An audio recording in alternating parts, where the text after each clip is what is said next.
Yeah, 3 years ago. I'm also a lawyer, so I came down here to pursue my legal career and get involved in the art community. Awesome. And then how long have you been doing art, and what was the inspiration behind your style? Like many people here earlier today, I've been doing art forever. I started in the second grade, and we had a book fair, and I bought a How to Draw a Donkey Kong book. And once I picked that up and learned how to draw Donkey Kong, apparently, I kept drawing, and then that would evolve from pausing VHS tapes. Put a screenshot there, so you just had to pause your TV and then try to draw. So I would just pause the TV and draw it like that. That's how I got started. And then with this piece, my main inspiration comes from pop culture. So what I consume, I try to produce in some type of way. If I listen to music, I gotta make some type of music. If I watch a movie, try to make a little film, write some type of screenplay or something.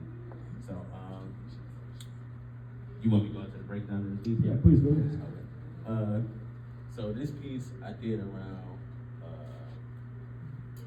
I think around last year, and the reference was a fashion photography reference, which I take a lot of references from fashion photo shoots and stuff. And I remember I went to a performance art school, and we would have a stack of reference books when we came into class. It'd just be, I don't know where my teacher got it from, but it would just be a bunch of books full of photos. They were literally for references, so like, and they'll be categorized by what you need and stuff. And I would just always go to the fashion stuff, and I kept a GQ subscription all through high school and stuff. So I would always just look at my GQ magazines and try to draw there and get bigger practice and stuff.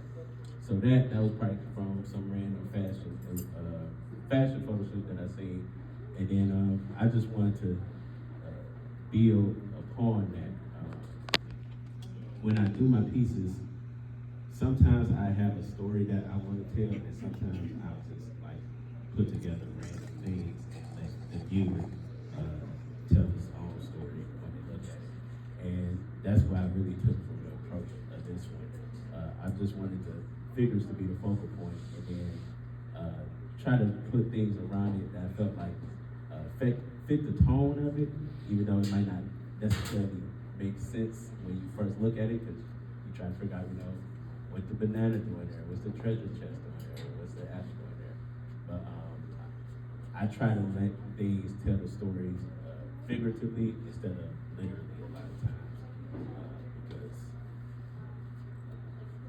that's how I grew up, just like consuming stuff. Like certain stories I read or certain movies I watch, they have like open-ended stuff for you and not completely tell you what it means. And that could be nerve-wracking, but I feel like it gives the creator more power with their piece when they don't necessarily tell you everything what it means, and then it reveals the person's identity from what they interpret what it means. And it always usually something that's completely opposite from my mind. So that's why I like to just keep what stuff means really internally and let other people figure it out.